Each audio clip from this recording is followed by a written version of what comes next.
வணக்கம். இன்னைக்கு என்ன வீடியோ பார்க்க போறோம்னா, நம்ம ஆதார் கார்டில் அட்ரஸ் அப்டேட் பண்ணுறது எப்படி பார்க்க போகிறோம். இதுக்கு நம்ம தாலுகா ஆஃபீஸ்க்கோ இல்லை இசேவை மையத்துக்கோ ஒரு சில பேர் இதுக்காக போவாங்க. பட் ஆனால் இது நம்ம சிம்பிளாக சிஸ்டம்லேயே பண்ணிடலாம். அதுதான் எப்படின்னு பார்க்க போகிறோம்.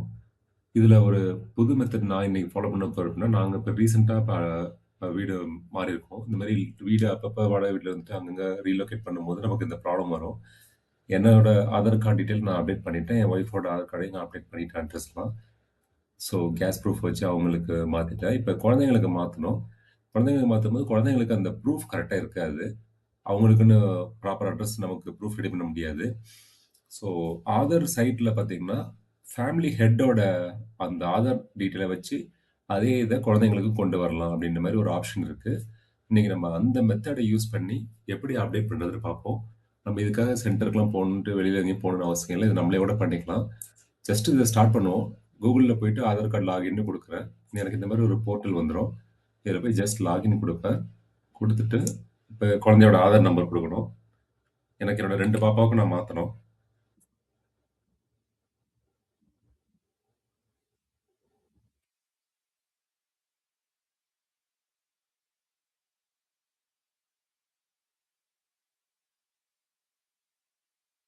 டிபி நம்ம ரிஜிஸ்டர்டு மொபைல் நம்பருக்கு வரும். இது இருந்தால் தான் பண்ண முடியும். லாகின் பண்ணிட்டேன். ஸோ என் பாப்பாவோட டீட்டெயில் வந்திருக்கு. ஸோ நான் இதில் நெக்ஸ்ட் வந்து அட்ரஸ் அப்டேட்னு கொடுக்குறேன். இங்கே தான் இருக்குது.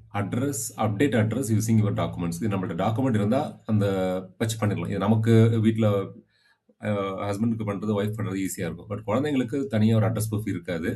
அதுக்கு என்ன பண்ணலாம், ஃபேமிலி மெம்பர் பேஸ்ட் அட்ரஸ் அப்டேட்னு கொடுத்துக்கலாம். ஸோ நெக்ஸ்ட் கொடுத்தீங்கன்னா இப்போ என்னோட பாப்பாவோட பழைய அட்ரஸ் காமிக்குதுங்க. நான் இப்போ என் ஒய்ஃபோட ஆதார் நம்பர் என்டர் பண்ணி அவங்க ப்ரூஃப் வச்சு தான் நான் பண்ண போகிறேன்.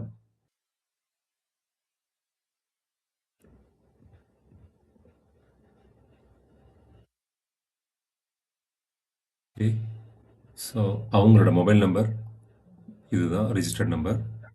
மதர்னு கொடுக்குறேன்.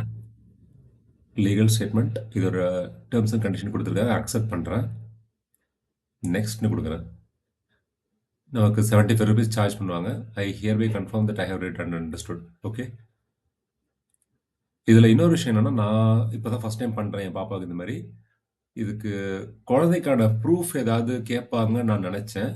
அதாவது குழந்தையோட பர்த் சர்டிஃபிகேட் அப்படிலாம் எதுவும் கேட்கல. நான் டைரெக்டாக பேமெண்ட் பண்ணுறேன். சடனாக நான் ஏன் இதை மென்ஷன் பண்ணுறேன்னா, என்னோட ஆதார் டீட்டெயிலை வச்சு என் ஒய்ஃப் அவங்களுக்கு அட்ரஸ் அப்டேட் பண்ணும்போது ஹஸ்பண்டுன்றதுக்கு என்ன ப்ரூஃப்ன்ற மாதிரி ஒரு கொஷின் வந்துச்சு. அதுக்கு நிறைய டாக்குமெண்ட்ஸ் நம்மள்ட்ட இருக்கும். பட் ஸ்டில் நான் என்ன பண்ணேன், எங்களோட மேரேஜ் சர்டிஃபிகேட் அட்டாச் பண்ணதில்லை. அதனால தான் ஸோ அந்த மாதிரி அவங்க மேரேஜ் சர்டிஃபிகேட் அவங்க வெரிஃபை பண்ணுவாங்க. டாக்குமெண்ட் வெரிஃபை பண்ணி ஒரு 4-5 டேஸில் நமக்கு மெசேஜ் வரும். இந்த மாதிரி டாக்குமெண்ட் வெரிஃபை பண்ணிட்டு we will update your status சொல்லுவாங்க. அதுக்கப்புறம் ஒரு 2 டேஸில் நம்ம லாகின் பண்ணி செக் பண்ணாலே அந்த ப்ராப்பராக அட்ரஸ் அப்டேட் வந்து எங்களோட ஒய்ஃபோட ஆதருக்கு நடந்துருச்சு. பட் ஆனால் இந்த குழந்தைங்க கேஸில் கேட்கல. ஏன்னா ரீசன் என்னன்னா, நம்ம ஏற்கனவே மதர்ன்ற நேமில் ரிஜிஸ்டர் பண்ணியிருக்கோம். மேபி அதனால இருக்கலாம். பட் ஓகே, வெயிட் பண்ணி பார்க்கலாம்.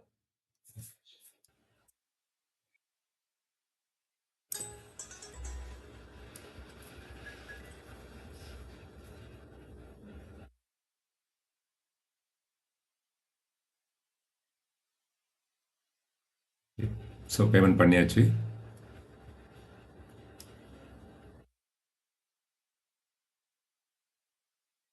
எதுவும் இல்லை. அக்னாலஜ்மெண்ட் டவுன்லோட் பண்ணிட்டேன்.